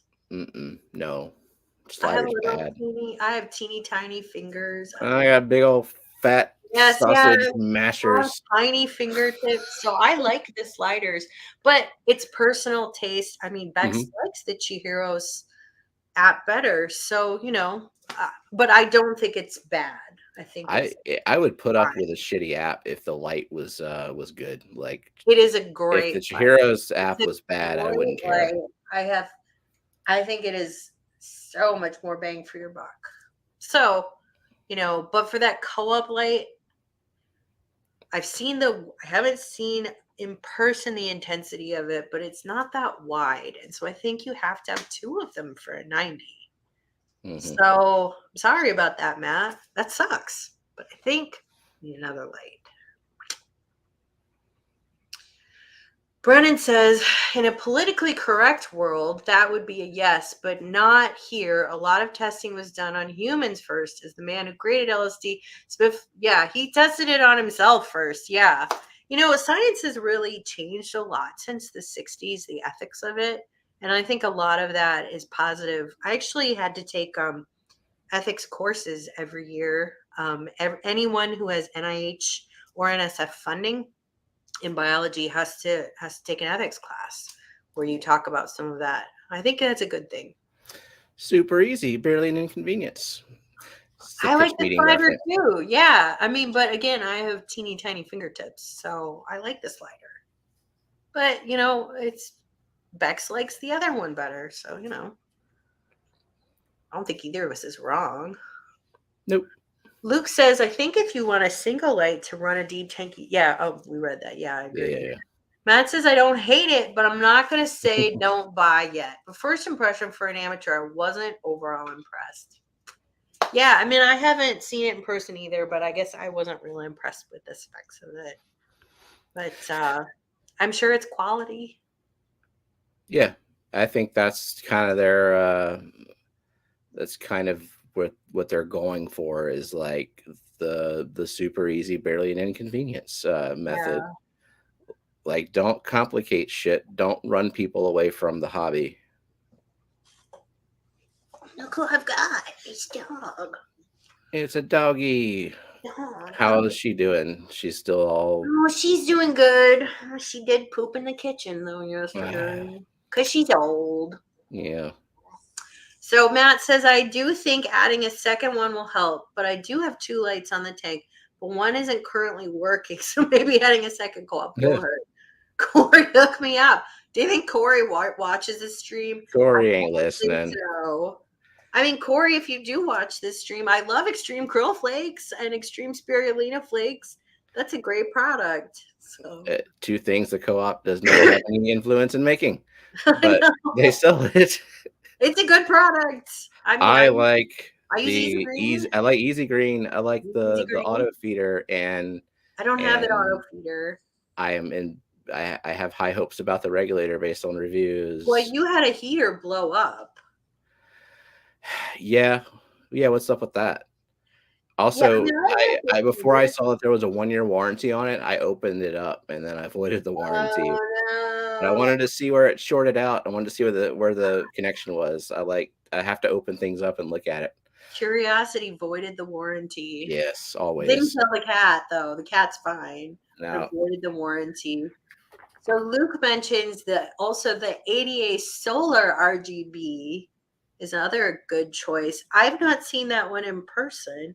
I have heard good things though. I think is that more expensive than a Chihiro's? I'm not sure. It might be, but it's certainly an expensive light. if it's what is it, ADA, Yeah, then it's it's more expensive, expensive. Yeah. probably, but it's probably quality. So Coro says, honestly, if I was going to buy $130 light, I would be splurging more on a spider farmer light. Whoa, what? But is that made up?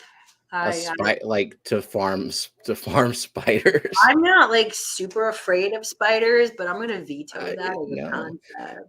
Thank you, Vibes, for the super sticker.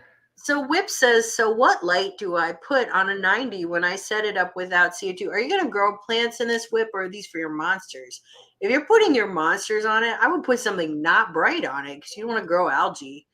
But Whip, I do have a product that I'm going to be testing out very soon, I hope. That might be a good one for you. Just stay tuned, Whip. Just stay tuned. Brooklyn says, I think I've actually figured out the Fluval app. I think it's really easy to use. I like that app. Hang on. Okay, I'm confuzzled because so now I'm looking now at the pictures that Matt just sent me. I'm going to share. Um, Now, Matt, correct me if I am wrong, but he said this is his original light. This is the co-op light. Is that dimmer? Well, I must have had it backwards because this one is more yellow, or whatever Jenna I told think me it's was more yellow. backwards. Damn it, I Jenna. also think it's dimmer. And Well, that then does not look very bright, but again, it's one light over a 90. exactly, and then he said this is original plus co-op. Hmm. Aesthetically, this I like this better, I do like that better also. and But based on the labels of the pictures he sent, it's it looks co-op. to me pretty dim. But that doesn't surprise me. One fixture over a 90 is not a lot. Geek Boy says, don't have a 3.0 to compare, but I'm not a huge fan of the Chihiro's app. But I am generally against apps in general. Yeah, I get that. I Oh, get thank that. God.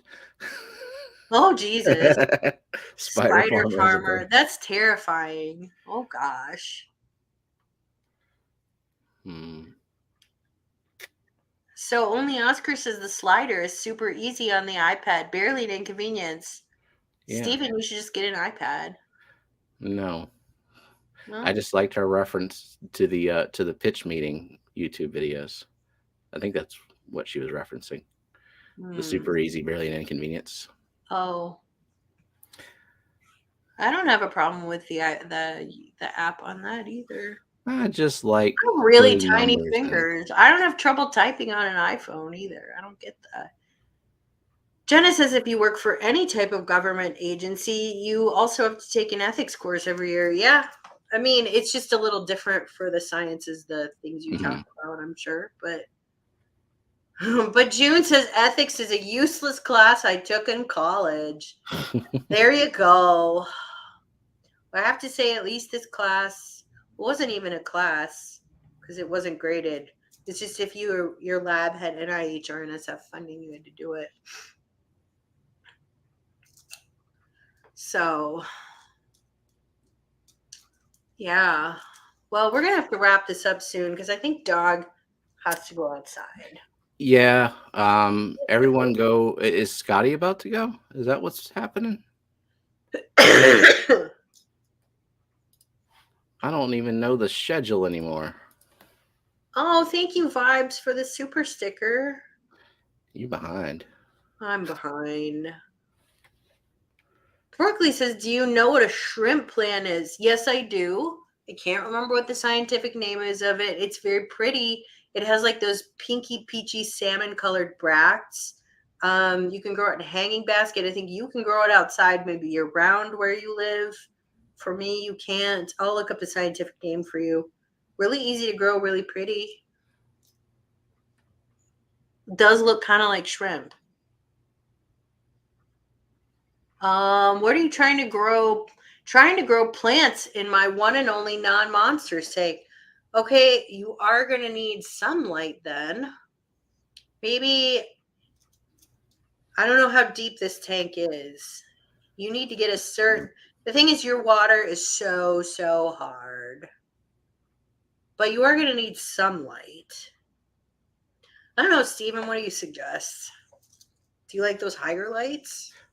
I mean, if we're talking about cheap lights, Higer and Night Crew are fine. Yeah. Uh, I don't tend to overthink the light unless I'm trying to do something specific. Yeah, Like, light is something you can cheap out on. yeah, Man, I don't cheap out on a canister filter. He's that way lies heartache. But a light, unless you enjoy wet socks and flooring. yeah. Well, you could cheap out on light, especially if you don't have CO2. You should cheap out on your light. Yes. Unless you have crazy soft water, low pH, in which case you have access to growing a lot of plants, some of which need a little more light.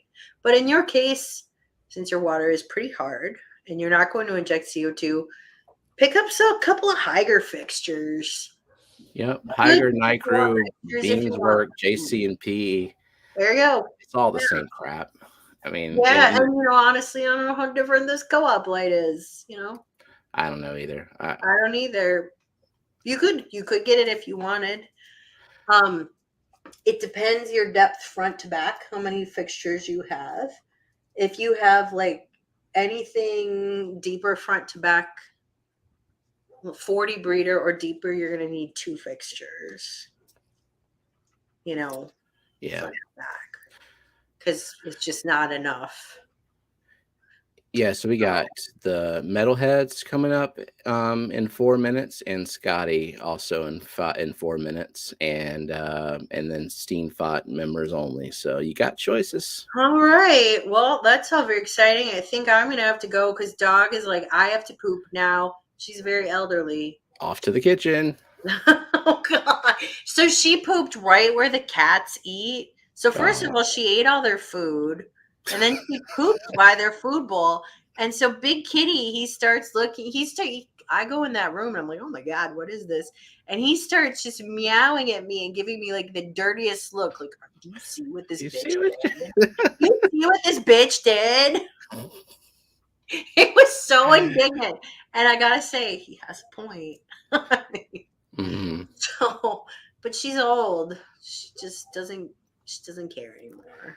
So, yeah. Now, before you come down here this week, you got to brush up on your shrimp plant knowledge. Kelly, Brooklyn needs advice on pruning it properly. Okay, I'll brush up. I have grown it before. I used to work at a tree nursery, in high school, and we sold it as an annual. And I have grown it in college, but I'll brush up for you. It's a cool plant. Don't grow it in your aquarium. Well, you can maybe grow it immersed, but don't grow it in your aquarium. All right. Well, hope you guys liked that. If you didn't, remember to register your complaint with Crypt Keeper. And he streams every Monday at 8 a.m. Central Time. So watch his stream and complain. Yep. Also hit the like button and subscribe, but also complain. All right. Yeah, thank you to all of our awesome mods and chatters and super chatters members. Chatters, thank you for suggesting the topic, Tim. Thank you everyone for being here. We won't be here next week, but do join me on Steven's stream Wednesday night and my stream Thursday night, because we'll be streaming them. But next Monday, find something else to do at 5 p.m. Eastern time. Indeed. Oh, well, I don't know, Steven. Maybe you'll go. I don't know. It's up to you. Maybe you'll get a co-host. Probably decide the day of. Yeah, maybe it will be Annette. Can we do a hashtag, says Scuba. Okay, the hashtag will be kitchen pooper. Kitchen pooper. It will be kitchen pooper. Works for me. Tim's topic sucks. Y'all can figure that out. You have your choice. Yep. All right. See you, everyone. Bye. Bye.